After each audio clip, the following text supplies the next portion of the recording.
Bonjour à tous, vous écoutez Votre Santé, Votre Avenir, le magazine Santé de VOA Afrique. À ce micro, je suis Mamadou Oumfa et Rosine Mounezero est avec moi pour la co-présentation. Bonjour Rosine. Bonjour Mamadou, bonjour chers auditeurs. Cette semaine, nous parlons de la constipation. Il s'agit des difficultés qu'éprouvent certaines personnes à évacuer les selles.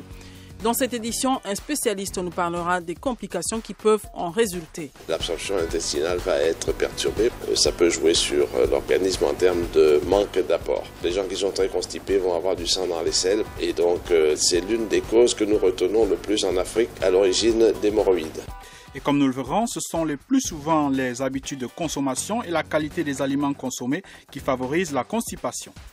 Le fait qu'on ne boive pas assez d'eau, ça fait que les selles sont très secs et ça favorise la constipation. Lorsqu'on ne mastique pas bien les aliments, on alourdit la phase digestive et le temps de transit est aussi long. L'autre aspect, c'est lorsqu'on ne consomme pas assez les fruits et les légumes. Que faut-il consommer pour éviter la constipation? Que faire lorsque l'on est déjà constipé? Toutes les réponses, c'est dans la suite de ce programme qui, comme vous le savez, commence par l'actualité. Coup d'œil sur l'actualité. L'actualité santé, c'est avec Firmin Koyaweda. Bonjour Firmin. Bonjour Rosine. Épidémie de la maladie à virus Ebola en RDC, 2 nouveaux décès ont été enregistrés. Effectivement Rosine, 2 nouveaux décès ont été signalés et attribués à l'épidémie de fièvre d'Ebola, ce qui porte à 27 le nombre total de morts depuis un mois dans le nord-ouest du pays, ont indiqué mercredi les autorités sanitaires. Le décès d'un cas confirmé à Bikoro ainsi que le décès d'un cas suspect à Iboko ont été enregistrés, indique dans un communiqué le ministère congolais de la Santé. Pour le cas suspect, la famille a refusé le prélèvement d'échantillons, précise le communiqué. Entre-temps, les autorités sanitaires congolaises ont annoncé la fin de la vaccination contre cette maladie à Mbandaka. Effectivement, la ceinture de vaccination à Mbandaka, qui est une grande ville du nord-ouest de la RDC, a été bouclée. Toutes les personnes cibles pour la vaccination à Mbandaka, à savoir les professionnels de santé, les contacts des cas confirmés et les contacts des contacts ont été vaccinés, a écrit dans un communiqué le ministre congolais de la Santé. Depuis le lancement de la vaccination le 21 mai dans la région, 1369 personnes ont été vaccinées, dont 597 à Mbandaka, 299 à Bikoro et 473 à Iboko. L'épidémie d'Ebola a été déclarée le 8 mai à Bikoro, à 100 km de Mbandaka et 600 km de Kinshasa, à la frontière avec le Congo-Brazzaville. C'est la 9e fois que la RDC est touchée par une épidémie d'Ebola depuis l'apparition de la maladie sur le sol congolais en 1976. Toujours à propos de l'épidémie d'Ebola en RDC, le directeur général adjoint de l'OMS en charge des réponses d'urgence, Peter Salama, a indiqué mardi dernier sur son compte Twitter que la RDC avait donné son feu vert à l'utilisation de 5 traitements qui ne sont pas encore homologués pour lutter contre Ebola. Oui, Rosine, mais le ministère congolais de la Santé a de son côté indiqué qu'aucun traitement expérimental n'a encore été administré aux patients hospitalisés. Les discussions sur les modalités d'administration des traitements dans le cadre de l'épidémie actuelle sont toujours en cours entre les différentes parties prenantes, indiquant au ministère congolais de la Santé. La mission des Nations Unies en RDC MONUSCO a indiqué mercredi qu'un pont aérien Kinshasa-Mbandaka, province de l'Équateur, avait permis la distribution de 140 tonnes de matériel à bord d'un avion cargo des Nations Unies. Un autre partenaire dans cette lutte, le Fonds des Nations Unies pour l'enfance UNICEF, a aussi annoncé avoir fourni à 300 000 personnes des informations vitales de protection contre la maladie à virus Ebola dans le cadre d'une campagne de sensibilisation visant à atteindre plus de 800 000 personnes dans les zones affectées. Vous suivez Votre Santé, Votre Avenir sur VOA Afrique. Parlons maintenant du Nigeria où les travailleurs de la santé ont interrompu une grève de 6 semaines. Cette grève visait à demander une hausse de salaire et des meilleurs services dans les hôpitaux, a déclaré vendredi un dirigeant syndical. Nous avons suspendu la grève en raison de la sympathie des syndicats pour les Nigérians qui souffrent et pour ouvrir la voie à d'autres négociations, a déclaré à l'agence France Presse Biobelemoy Josia, le président du syndicat mixte des travailleurs de la santé. Et ce responsable syndical a également ajouté que tous les travailleurs en grève avaient reçu l'ordre de retourner à leur poste de travail le 4 juin dernier. Tout à fait, Rosine, et la décision de reprendre le travail a été prise après l'intervention du président du Sénat, Bukola Saraki, également médecin qualifié, qui a promis de former un comité parlementaire pour négocier avec le gouvernement. Il faut préciser que le syndicat mixte des travailleurs de la santé comprend les pharmaciens, les infirmiers, les technologistes de laboratoire et les autres paramédicaux du secteur de la santé publique, à l'exception des médecins et des dentistes. Le secteur de la santé est particulièrement défaillant au Nigeria, pays de 180 millions d'habitants, alors que le président Muhammadu Buhari effectue des voyages réguliers en Angleterre pour consulter son médecin. Merci Fermer.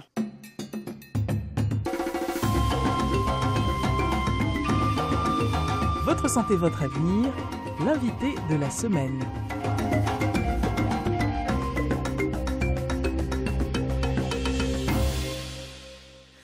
Comme annoncé au début de ce programme, cette semaine, nous parlons de la constipation. La constipation est un ralentissement du transit intestinal, c'est-à-dire un ralentissement du voyage qu'effectuent les aliments que nous mangeons depuis la bouche jusqu'à leur évacuation par les selles. Ce sont généralement des difficultés à évacuer les selles et le mal de ventre qui avertissent les victimes qu'elles souffrent de la constipation. Pour parler des causes, des complications et des solutions pour combattre la constipation, nous recevons comme invité le professeur Christian Zeton. Il est gastro-entérologue et donc spécialiste de l'appareil digestif. Il travaille à l'hôpital général de Douala au Cameroun. Il est au micro de notre correspondant Joël Honoré-Kwam. Bonjour professeur et merci de répondre à cette invitation.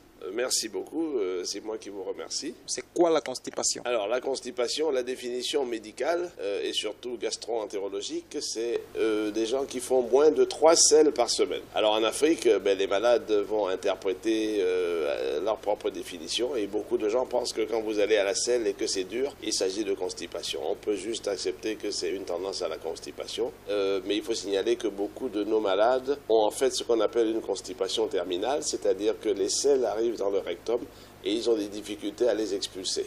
Donc c'est une forme de constipation qu'on voit souvent dans nos pays. Voilà un peu comment on peut définir la constipation. Ok, justement, mais quelles sont les causes éventuelles de la constipation? Alors je pense que la principale cause, c'est l'alimentation.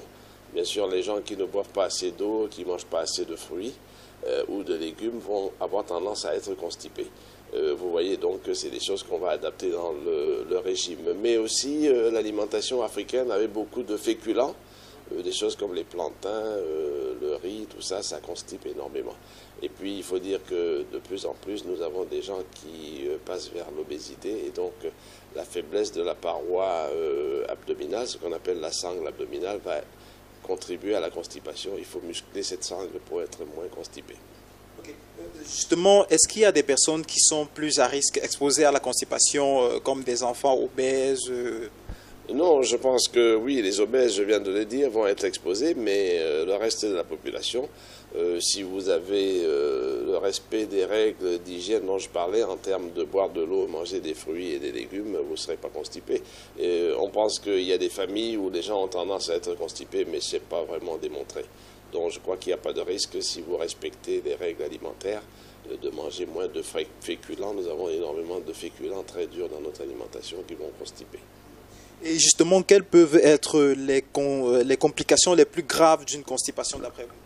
Alors la constipation, quand vous êtes très constipé, les selles qui restent dans l'intestin et qui sont surdigérées vont être source de maux de tête, etc. Et puis bien sûr, au niveau de l'absorption intestinale, si les selles traînent trop, l'absorption intestinale va être perturbée parce qu'il y a des aliments qui ont déjà été digérés et qui restent là, et puis il n'y a plus rien à digérer dedans, donc ça peut jouer sur l'organisme en termes de manque d'apport. Sinon, il n'y a pas vraiment d'autres constipations. Les gens qui sont très constipés vont avoir du sang dans les selles parce qu'ils vont favoriser les hémorroïdes. Et donc, les selles très dures vont traumatiser les hémorroïdes. C'est l'une des causes que nous retenons le plus en Afrique à l'origine d'hémorroïdes. Sinon, il n'y a pas d'autres complications réelles. Les autres complications ne sont pas directement liées à la constipation. On ne peut pas penser, par exemple, que quelqu'un qui est constipé finisse par se mettre en occlusion intestinale et tout ça. Non, je crois que ce n'est pas la même chose. Et justement, certaines personnes se plaignent des constipations récurrentes. Qu'est-ce qui peut être la cause de cela? Encore une fois, la réponse est toute simple. Le régime alimentaire. Vous savez que quand vous mangez à l'africaine, vous vous exposez à la constipation. Si vous n'y ajoutez pas, comme j'ai déjà dit, les fruits, les légumes et tout ça. En Afrique, on mange très peu de fruits alors que nous en avons énormément. Il y a des gens qui ne mangent pas de fruits, qui ne boivent pas d'eau et puis qui mangent que des féculents, des trucs, une alimentation très sèche. Ces gens-là seront constipés. Je pense qu'on peut retenir cela. Et pour finir, comment faire pour éviter ou soigner la constipation? Alors, pour éviter ces règles hygiéno-diététiques, comme je vous ai dit depuis le début, c'est-à-dire, c'est simple, beaucoup d'eau, manger des fruits, beaucoup, et manger souvent des légumes, plus de légumes que de féculents. Et pour soigner, nous avons des recettes chez les gens chez qui ces règles d'hygiène et de diététique ne marchent pas. On utilisera des laxatifs doux, qui sont souvent des mucilages ou des huiles, comme l'huile de paraffine et tout ça, toutes les spécialités qui en contiennent. Mais en tout cas, nous déconseillons formellement les laxatifs irritants qui vont irriter de façon motrice le côlon et qui vont finir par compliquer les choses.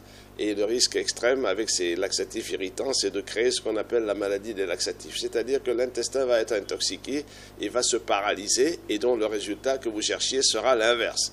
Vous serez constipé et ça peut être grave parce que la maladie des laxatifs qui touche souvent les femmes est quelque chose de grave et difficile à soigner. Donc des laxatifs doux uniquement ou bien des simples suppositoires à la glycérine ou des préparations officinales, etc. Merci beaucoup, docteur. Voilà, je vous remercie. Nous remercions le professeur Christian Zeton, gastro-entérologue à l'hôpital général de Douala au Cameroun. Il était au micro de notre correspondant Joël Honoré Kwam. Quelqu'un l'a vécu. Voici son témoignage.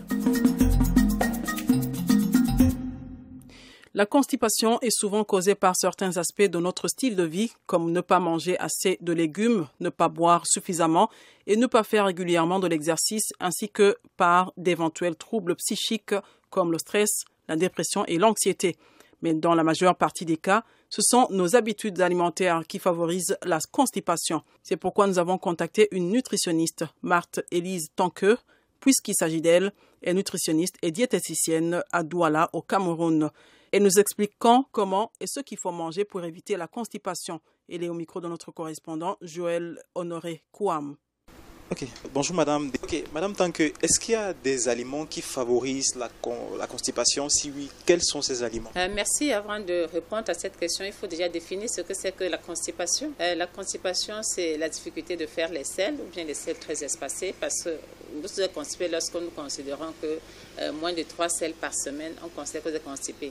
Elle peut être chronique dans la constipation ou bien passagère. Ça dépend de votre état physiologique à ce moment-là.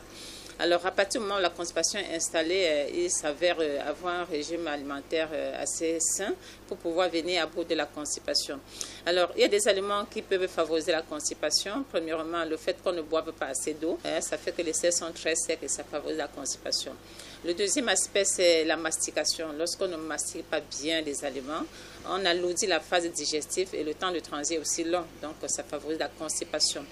L'autre aspect, c'est les aliments raffinés. Donc, les produits industrialisés comme les pains blancs, les biscuits, les gâteaux et autres vont favoriser la constipation parce que c'est carrément une véritable colle au niveau de notre côlon. L'autre aspect, c'est lorsqu'on ne consomme pas assez de légumes dans son alimentation, les fruits et les légumes également qui sont riches en fibres. Cela va aussi faire installer la constipation. La consommation d'alcool et du tabac aussi favorise la constipation. Vous voyez qu'il y a plusieurs aliments, je ne peux pas les citer tous, qui favorisent vraiment la constipation. Donc, c'est d'abord une hygiène de vie qu'il faudrait avoir pour la constipation. Est-ce que les habitudes alimentaires peuvent aussi expliquer la constipation? Par exemple, manger plusieurs fois pendant la journée? Manger plusieurs fois pendant la journée fatigue le système digestif et dans ce sens-là, ça peut favoriser la constipation parce qu'il n'y aura pas assez d'énergie pour pouvoir allouer au phénomène de d'excrétion du corps. À ce moment, ça peut favoriser la constipation. Par contre, si je mange plusieurs fois par jour et que ce sont des légumes et des fruits, ça ne favoriserait pas la constipation.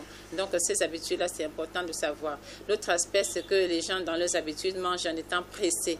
Donc, du coup, l'énergie n'est même pas allouée à la digestion, au phénomène de la digestion. Et du coup, la constipation va aussi s'installer. Est-ce que consommer les légumes permet d'éviter la constipation? Est-ce que c'est vrai déjà et pourquoi? Oui, ça c'est sans équivoque. Consommer les légumes permet d'éviter la constipation parce que les légumes sont déjà riches en eau, l'eau qui va rendre les selles molles, mais surtout parce qu'il y a des fibres. Les fibres, ce sont des sortes de sucres et des glucides que le corps ne digère pas. C'est celui-ci que le corps ne peut pas digérer. Il y en a deux sortes de fibres. Il y aura les fibres solubles, c'est-à-dire qui peuvent former une pâte à l'intérieur de notre tractus gastro-intestinal et favoriser la sortie des selles. L'autre qualité, c'est les fibres insolubles qui vont plutôt s'engorger de beaucoup d'eau, augmenter le volume des excréments. Et comme ça met la pression, parce que c'est beaucoup, ça va faciliter la sortie des selles. Donc, effectivement, les légumes sont bien pour favoriser, pour lutter contre la constipation. Et surtout les légumes de couleur, les légumes verts, par exemple. Donc, c'est très intéressant parce que parmi ces légumes, on aura également, on va dire, des plantes mucilagineuses qui glissent, comme le gombo, comme la courette potagère, comme, je vais appeler ça quoi, le ndor, c'est le Invigia gabonensis, dans le noyau de mango par exemple. Donc on aura ces plantes-là, comme les épinards par exemple, le watalif, on aura ces plantes qui vont favoriser donc l'élimination des selles et en agissant également sur le péristatisme intestinal. Maintenant, qu'en est-il des boissons, l'eau, le thé et les autres? Est-ce qu'elles sont utiles pour prévenir ou combattre la constipation? Ça dépend à ce moment parce que l'eau va augmenter, va ramollir les selles déjà pour faciliter la vidange gastrique. Et si la vidange gastrique est bonne, donc les selles vont aussi facilement sortir. Là, maintenant, il y a les boissons. Si c'est les boissons sucrées, les boissons alcoolisées, nous savons que l'alcool, justement, ça ne peut pas favoriser l'élimination des selles. Au contraire, ça va irriter la paroi intestinale. Ce n'est pas bien pour la santé.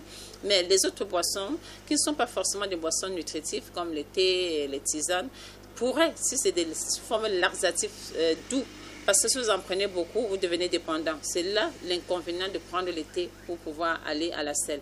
Le corps s'habitue à la paresse. Il sait que, ok, j'aurai besoin du béquille. Et comme m'apporte toujours la béquille, ma tasse de béquille chaque fois. Et donc, il s'appuie sur la béquille. Il sera un peu paresseux. Il serait intéressant plutôt de voir sa façon de manger et de combattre autrement. Ne prendre que ces laxatifs et tous ces boisson qu'en dernier recours. Et maintenant, comment manger pour éviter justement la constipation pour finir cette interview? Oui, comment manger? C'est déjà manger à la bonne heure, c'est-à-dire respecter le temps physiologique qui doit se passer entre le petit déjeuner, le déjeuner et le dîner. Normalement, quand vous avez mis un aliment dans votre ventre et que vous avez mangé, quand vous avez mangé un aliment, il faut laisser passer au moins 6 heures de temps avant d'envoyer le prochain aliment, que les enzymes fassent le travail parce que la digestion complète dure 24 heures. Et comme le temps de digestion n'est pas le même pour les différents aliments, il faudrait donc respecter ce temps-là. Ensuite, il faut bien mâcher les aliments. Pourquoi? Pour que l'amylase salivaire amorce le travail de la digestion avant que ça n'arrive au niveau de l'estomac. Et on fatigue moins le corps. À ce moment, il y aura assez d'énergie allouée à l'excrétion, donc à l'évacuation des déchets. L'autre aspect, c'est savoir choisir ses aliments. Donc, il faut connaître les aliments qui constipent et ceux qui ne constipent pas. Les aliments qui ne constipent pas surtout, ce sont les légumes frais et c'est également les fruits secs, comme les dattes, les pruneaux et autres. Donc, ce sont ces légumes qu'il faudrait choisir, avoir ce qu'on dit selon le PNLS, le Programme national nutrition santé. 5 fruits et légumes, ça veut dire que soit 3 légumes plus 2 fruits ou bien 3 fruits plus 2 légumes. Il faudrait avoir cela à table. L'autre aspect, c'est de réduire les aliments industrialisés. Tous les produits industriels, raffinés, autres, il faudrait les réduire. Et trop de gras, parce que tous les aliments qui sont gras n'ont pas beaucoup de fibres, ils constipent. Donc, il faudrait les éviter. Et aussi, aujourd'hui, les gens ont une alimentation très, très carnée. Il faudrait réduire la consommation de viande parce que les gens n'ont pas de fibres, n'ont pas de glucides et donc du coup ils vont favoriser la constipation. Lorsque vous allez avoir tous ces éléments-là réunis de votre côté, si vous êtes toujours constipé, on peut voir, on peut pousser le bouchon un peu plus loin pour chercher les causes de cette constipation parce que ça peut être une pression, ça peut être un côlon qui est plus long que la norme, ainsi de suite. Et du coup, le voyage des aliments ou des selles est aussi plus long et à ce moment, ce n'est pas forcément une grande constipation en tant que telle. Merci d'avoir accepté de répondre à nos questions, Madame Tanque. Je vous en prie. Nous remercions Marthe Élisée Tanque, nutritionniste et diététicienne à Douala, au Cameroun. Son interview a été réalisée par notre correspondant Joël Honoré Kouam. Questions et commentaires, c'est maintenant. Chers auditeurs, un expert vous répond.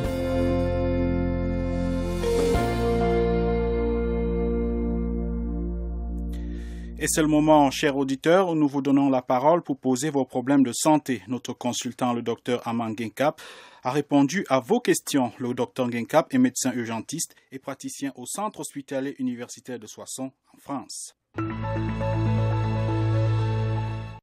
Bon, je m'appelle Yannick Kenji. Je suis dans la ville de Kinshasa, en République démocratique du Congo. Je suis étudiant à la faculté de médecine. Bon, j'ai seulement une question que je voulais poser. Je voulais savoir le nom des médicaments que les drépanocytaires prennent pour renouveler les hémoglobines fétales dans leur organisme souvent. Ce que je peux expliquer à Yannick, c'est que la drépanocytose est une maladie héréditaire qui touche le globule rouge et particulièrement l'hémoglobine. Et cette maladie va de ce fait se transmettre des parents aux enfants. Les parents qui vont transmettre génétiquement à leur enfant une hémoglobine anormale, qui est encore appelée hémoglobine falciforme ou hémoglobine S, alors qu'ils devraient en principe transmettre à leur progéniture une hémoglobine normale, à savoir une hémoglobine A. C'est ainsi qu'on va retrouver des drépanocytaires homozygotes, drépanocytaires SS ou des drépanocytaires hétérozygotes, drépanocytaires AS. La forme homozygote est une forme assez grave. La forme hétérozygote est une forme assez bénigne. La drépanocytose n'a pas de traitement radical, mais certains médicaments ont pu apporter une efficacité dans la stimulation, la production de l'hémoglobine fœtale. C'est le cas notamment de l'hydroxyurée, encore appelé Hydrea ou Droxia et parfois Cyclos, qui sont des présentations pharmaceutiques. Ces médicaments très chers et rarement disponibles, en Afrique notamment, ont apporté effectivement une certaine efficacité dans la stimulation, la production de l'hémoglobine fœtale. D'autres mesures toutefois sont nécessaires pour le bien-être du drépanocytaire, dont notamment une bonne hydratation, boire beaucoup d'eau, c'est au moins 2 litres d'eau par jour, apporte un bien-être aux personnes drépanocytaires. Il faut aussi avoir une alimentation assez saine, une supplémentation en acide folique, lutter contre la douleur par notamment du paracétamol et se protéger contre les infections vont apporter un bien-être aux drépanocytaires, se protéger contre le paludisme et puis bien évidemment se vacciner contre un certain nombre de maladies, notamment le pneumocoque, pour protéger le drépanocytaire de ces infections-là. Mais pour répondre encore à la question de Yannick, il n'y a pas de traitement radical contre la drépanocytose, mais on peut retrouver effectivement certains médicaments, dont notamment l'hydroxyurée, qui va stimuler cette production d'hémoglobine fœtale et quelques mesures pour le bien-être des drépanocytaires. Voilà ce que je pourrais répondre à Yannick.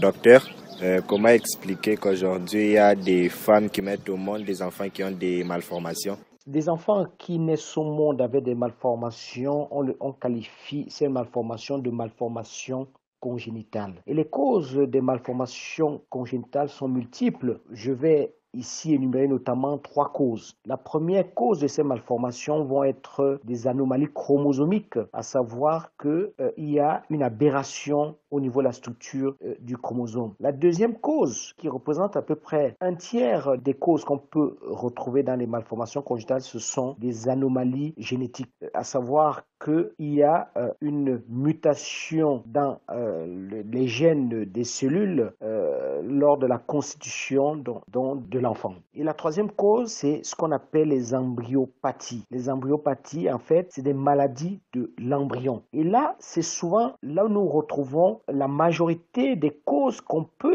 éviter. On a dans un premier temps l'exposition à des radiations ionisantes, à des rayons X. Cette exposition d'une femme enceinte à des rayons X peut être source effectivement de malformations congénitales. On a aussi des causes toxiques. Là, c'est par exemple la femme qui va par exemple prendre un médicament qui est connu comme étant tératogène, à savoir qui est connu comme pouvant provoquer des malformations. On a aussi l'alcoolisme. L'alcoolisme, une femme qui est enceinte et qui prend de l'alcool de façon abondante peut voir son bébé souffrir net avec un certain nombre de malformations congénitales.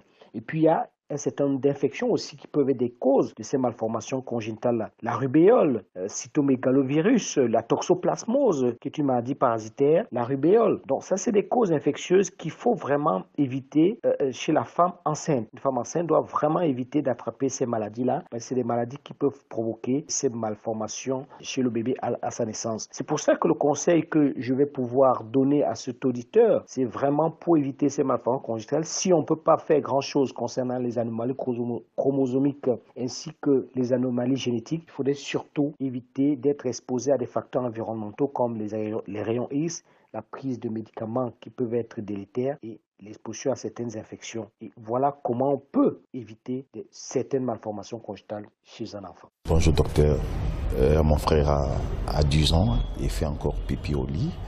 Est-ce que c'est normal docteur? Jusqu'à quel âge il peut s'arrêter de faire pipi au lit? Qu'est-ce que je vais faire pour mon frère? Il faut dire que faire pipi au lit en médecine, ça s'appelle l'énurésie. En fait, c'est une miction, c'est une façon de faire pipi de façon complète, de façon involontaire, vraiment, et puis surtout de façon inconsciente, et ceci pendant le sommeil de l'enfant. Le contrôle physiologique, notamment de ce sphincter vésical-là qui permet d'éviter de faire pipi, s'acquiert à partir de 5 ans. Donc, on va effectivement dire qu'un enfant souffre du fait de faire pipi au lit lorsqu'il continue à faire pipi au lit au-delà de l'âge de 5 ans. En dessous, c'est très difficile d'en parler parce qu'il y a des enfants qui vont être propres, comme on dit, la nuit. Mais si cet acte-là survient de façon épisodique, à savoir que ce n'est que de temps en temps, quelques nuits, de façon exceptionnelle que l'enfant fait pipi au lit, là il faut aller chercher une autre cause. En général, les causes sont plutôt des causes d'ordre psychologique. Il y a peut-être un trouble psychologique dans la famille, il y a peut-être quelque chose qui est survenu dans la famille qui bouleverse psychologiquement l'enfant. Et à ce niveau-là, on se retrouve en présence vraiment d'une énurésie qui est d'origine psychologique. Quoi qu'il en soit, le conseil que je peux donner à notre auditeur, dans un premier temps, c'est déjà le rassurer en disant que son frère ne continuera pas à faire pipi au lit. Au bout du compte, cette vessie-là connaîtra sa maturation et il fera de moins en moins pipi au lit. Mais il faudrait quand même qu'il amène son frère consulter un médecin afin qu'il puisse déterminer vraiment la cause. Si la cause est une cause maladie du fait d'une immaturité vésicale, il y a effectivement des traitements qui existent qu'on peut donner à l'enfant pour qu'il puisse avoir moins envie de faire pipi au lit. C'est des médicaments qu'on donne contre ce qu'on appelle l'énurésie, médicaments qu'on donne vraiment contre l'incontinence nocturne de l'enfant. Et c'est un médicament qui va accélérer la maturation vésicale. Par contre, si c'est d'ordre psychologique, bon, bien évidemment, il faut un suivi psychologique. Dans l'attente, les conseils que je peux donner à notre auditeur, c'est que dans un premier temps, le soir, il faut éviter de faire boire cet enfant-là dans les heures qui précèdent le fait qu'il va aller au lit. Il faut éviter de le faire boire des boissons. Et surtout, il faut absolument l'amener faire pipi avant qu'il ne se couche. Voilà les 2 mesures qui vont lui permettre d'éviter de faire pipi au lit en attendant une éventuelle consultation médicale pour préciser exactement la cause. Voilà ce que je pouvais dire à cet auditeur. Si vous aussi, vous avez des questions ou des commentaires, contactez-nous sur la page Facebook de VOA Afrique. Par ailleurs, regardez la version télé de ce programme qui sera diffusée sur cette page Facebook, sur le site web de VOA Afrique, voaafrique.com et sur nos télévisions partenaires.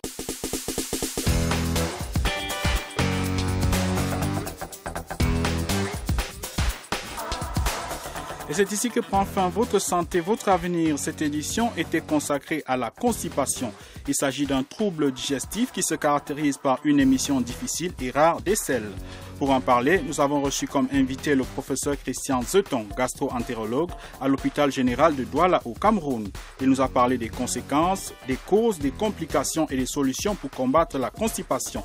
Nous avons aussi écouté Marthe Élise Tanque, nutritionniste et diététicienne à Douala au Cameroun. Elle nous a expliqué ce qu'il faut manger et comment le faire pour réduire les risques ou éviter la constipation. Nous leur disons merci. Nous disons également merci à Firmin Kouyaoueda qui était là avec nous pour vous présenter les événements qui font l'actualité santé. Merci à notre correspondant Joël Honoré Kouam à Douala au Cameroun. Un grand merci à Gabriel Nina à Lubumbashi, Béro Matanda à Kinshasa et Erika Smouissi à Beni qui ont aidé à la préparation de cette édition. Une édition réalisée avec le concours de Tchèque Thiero et de Carl Starlin qui était à la console. À la présentation, vous étiez avec Rosine Monezero et j'étais en compagnie de Mamadou Oumfa. Continuez à écouter VOA Afrique et n'oubliez surtout pas de prendre soin de votre santé, car Votre santé, c'est votre avenir. À très bientôt.